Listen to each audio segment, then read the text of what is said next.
भक्तमाल के प्रागट्य की रोचक कथा। भक्तमाल भक्ति साहित्य का अनूठा अनमोल रत्न है। इसकी यह विशेष बात है कि यह भक्तों को अति प्रिय होने के साथ ही भगवान को भी परम प्रिय है। संतों की तो यह धारणा है कि भगवान अपने नित्य धाम में भक्तमाल का सदा स्वाध्याय करते हैं। श्री भक्तमाल के प्रधान श्रोता भगवान ही हैं। जैसे भक्तों को भगवान का चरित्र अति प्रिय है, वैसे ही भगवान को भी भक्तों का चरित्र परम प्रिय है।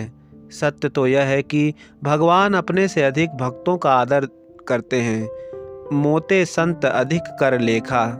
भावुक भक्तों की मान्यता है कि भगवान से भी अधिक महिमा उनके भक्तों की है।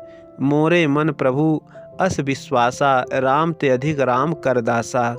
भक्तमाल के सबसे प्राचीन टीकाकार श्री प्रियादास जी भक्तमाल ग्रंथ का प्रागट्य कैसे हुआ, इसे बताते हुए कहते हैं कि एक बार की बात है, श्री नाभादास जी के पूज्य गुरुवर श्री अग्रदास जी महाराज भगवान श्री सीताराम जी की मानसिक उपासना में लीन थे और उनके शिष्य श्री नाभा जी धीरे धीरे उनको पंखा झल रहे थे। उसी समय अग्रदास जी का एक शिष्य जहाज द्वारा समुद्र की यात्रा कर रहा था। उसका जहाज एकाएक भंवर में फंस गया और रुक गया। उस समय उस संकट से मुक्त करने के लिए शिष्य ने अपने गुरुजी श्री अग्रदास जी का स्मरण ध्यान किया। उसका फल यह हुआ कि गुरुजी का ध्यान भी शिष्य की ओर गया और उनकी मानसिक आराधना का ध्यान टूट गया। विलक्षण बात यह हुई कि इस ध्यान भंग की बात नाभा जी भी समझ गए। तब उन्होंने अपने पंखे की वायु के झोंके से रुके हुए जहाज को भंवर संकट से पार कर दिया। जहाज समुद्र से यथावत चल पड़ा। तब नाभा जी गुरु जी से बोले, गुरुदेव, वह जहाज पुनः चल पड़ा है, अतः आप पहले के ही समान भगवान के ध्यान में लग जाइए। यह सुनकर अग्रदास जी आंखें खोली और कहा, कौन बोला?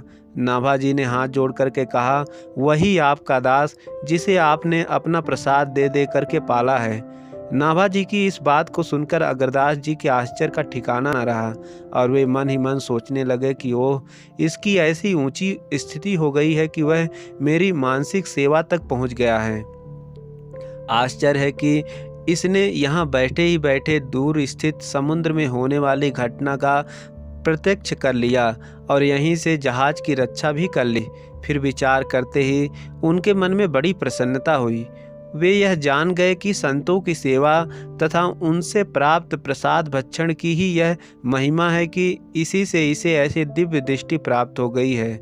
तब श्री अग्रदास जी ने नाभा जी को आज्ञा देते हुए कहा, यह भई तोपै साधु कृपा, उन्हीं को रूप गुण कहो ही भाव को। वश्य तुम्हारे ऊपर यह साधुओं की कृपा हुई है। अब तुम उन्हीं साधु संतों के गुण स्वरूप तथा उनके हृदय के भावों का गान करो। गुरुदेव की इस आज्ञा को सुनकर नाभा जी हाथ जोड़ करके कहा, प्रभु, मैं भगवान श्री राम, भगवान श्री कृष्ण चरित्रों को तो कुछ गा भी सकता हूँ, किंतु भक्तों के चरित्रों का आदि अंत पाना तो बड़ा ही कठिन है। भला मैं भक्ति के रहस्य को कैसे समझ सकता हूँ? तब अग्रदास जी बड़े प्रेम से उन्हें समझाते हुए बोले, जिन्होंने तुम्हें मेरी मानसी सेवा में प्रवेश कराया, जिन्होंने तुम्हें समुद्र में जहाज को दिखाया, जिन्होंने यहीं से पंखे की हवा से जहाज को आगे बढ़ा दिया, वे ही भगवान तुम्हारे हृदय में प्रविष्ट होकर भक्तों के तथा अपने भी सब रहस्यों को खोलकर बता देंगे। कही समझाई वो ही हृदय आई कहे सब, जिन लय दिखाई दई सागर में नाव को। गुरुदेव ने नाभा जी की आशंका को दूर कर दिया। बस अब क्या था, उन्होंने गुरुदेव की प्रेरणा प्राप्त करके उनके आशीर्वाद से भक्तमाल की उद्भावना कर डाली।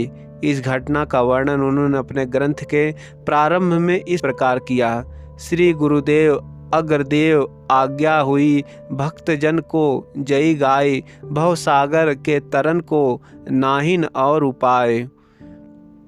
अर्थात स्वामी श्री अग्रदास जी ने मुझे नारायण दास नाभा जी को आज्ञा दी कि भक्तों के चरित्रों का वर्णन करो, भक्तों का यश ज्ञान करो, क्योंकि संसार सागर से पार उतरने का इससे सरल कोई दूसरा उपाय नहीं है।